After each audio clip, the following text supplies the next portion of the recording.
having a lot of trouble with my board, so hopefully I can get it to work. Did you realign it? I did that a zillion times. It wrote crazy all over the place today, but we'll give this a try. All right. I need you all paying attention. This kind of goes back to finding z-scores, finding areas. I give you an x value, give you a mean, a standard deviation. You find the z-score, then we're going to find the area related to that z-score. So if you take a look at number 39 and number 40 work the same way. And I want you to do this with me. So it says SAT scores. SAT, ACTs, they're very normal curve distributed because they're like heterogeneous tests that are given to everybody. ACTs not as much as SATs, but SATs definitely fit the normal curve. So we're giving this to our undergraduate applicants. Their test scores are normally distributed, which means it follows your normal curve. So this is how I want you to start this. Okay? It has a mean of 1498. This is the mean. And it has a standard deviation of 316. So we're going to start with your 1498 up here. We did this before we started probability. So we're tying back in your normal curve characteristics with your probabilities. So we're going to take this and we're going to add 316 to it. We're going to follow this all the way up. The last thing we did before we did probabilities was do this.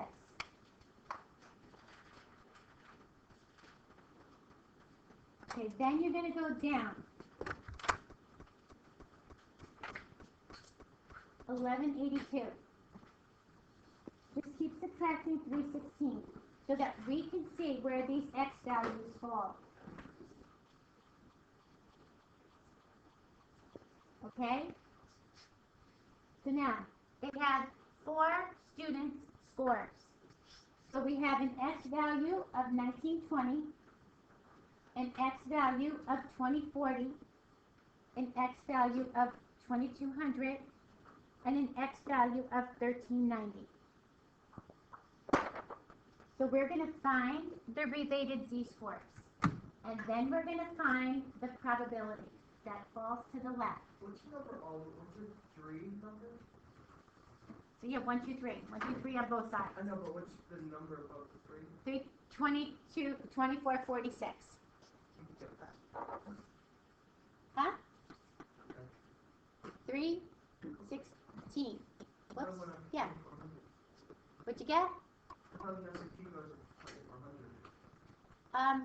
Yeah, well, you probably will never reach that score. But that's just the way the curve goes. I thought the curve had to have like a certain amount of people there. No, that doesn't work out like that. No, not necessarily.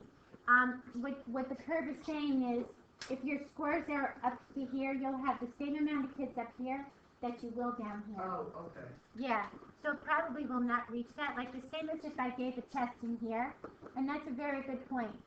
Say it was an 85 with a standard deviation of 6. So you're going 85, 91, 97, 103, and you'll never hit those z-scores. It just is, that's the range. It's more consistent. They'll be closer to the mean. That's a really good point, though. So for 1920, between which two z-scores will 1920 fall? Here's 1814, 2130. Somewhere right here is your 1920. So when we use your z-score formula like we used before, we're going to find the z-score to be between 1 and 2. So all we're doing is combining what we did before probability. We would find your z-scores and we would compare your z-scores. So now we're saying, and do this with me guys, because you're going to have to finish this after I start it, and you're going to have to do the next one. We're going to divide it by 316. So tell me what your z-score is.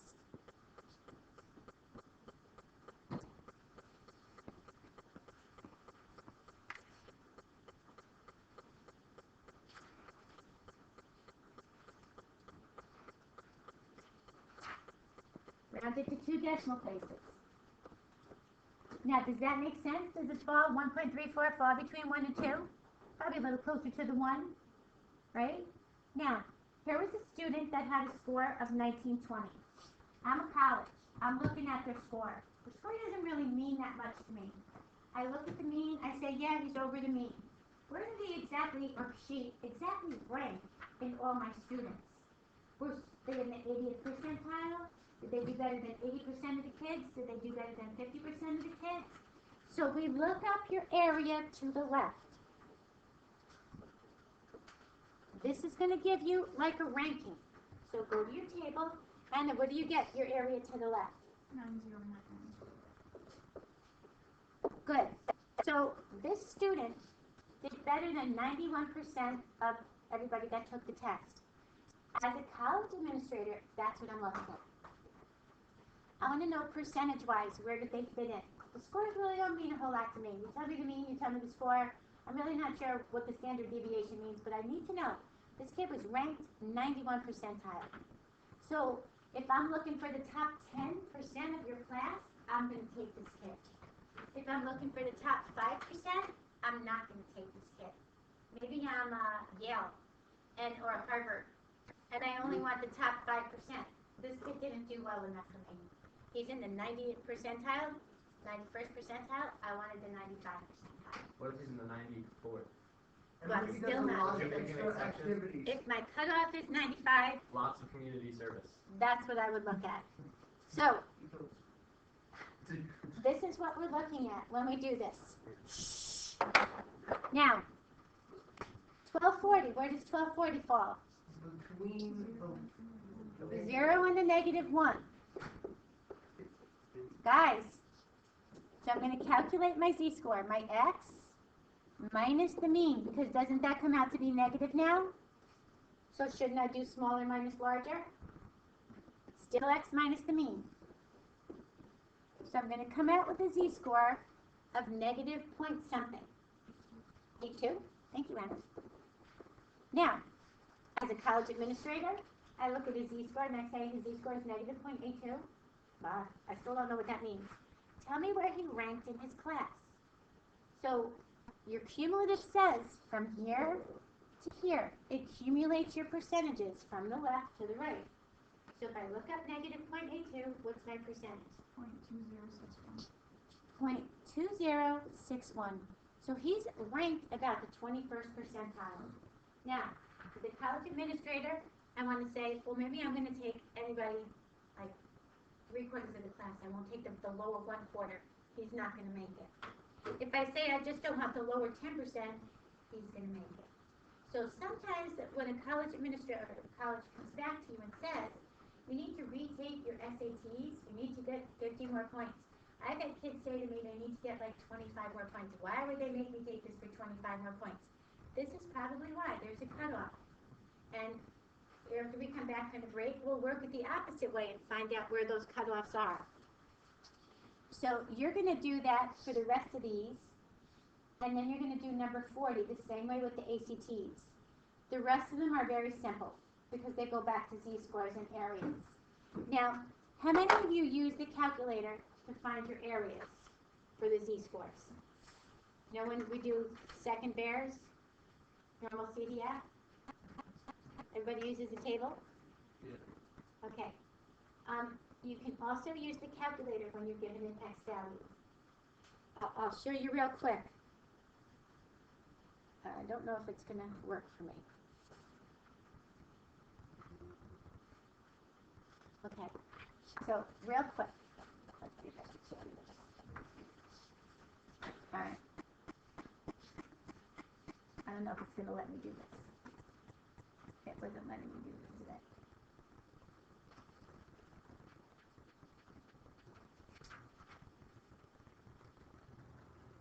Okay, we did second verse. I'm going to go over here and do it. It'll work from here. Watch, just try it with me. Second verse. We came down to normal CDF. You put in where your z-score was. You put in your lower limit, you put in your upper limit. So I want from the left. but I know my z-score. So this will be my negative 999. 998 doesn't matter. My upper limit would be my first z-score. I'm going to just use the first one. Right? Oops. This is driving me crazy today, this whole calculator. The whole screen is driving me crazy.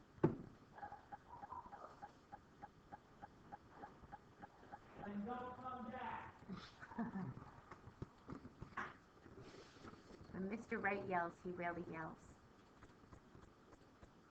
He lives on my street sometimes. Does he? Okay, so now, watch. We're going to paste. Now, you can absolutely do this, right? And find your z-score. Yes. Okay, now let me show you a little trick. Because this has an x value to it, you can also do this.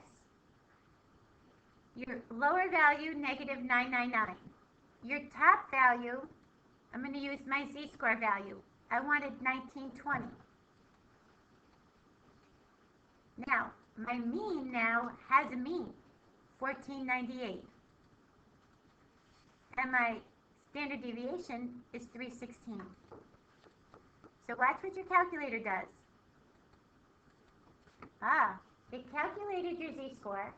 It looked at the area to the left, and I avoided all that mess. So I can do this with my x values as well, just by using my x scores instead of my z scores. But your mean and your standard deviation have to be reflective of what your problem says, not a 0 and a 1.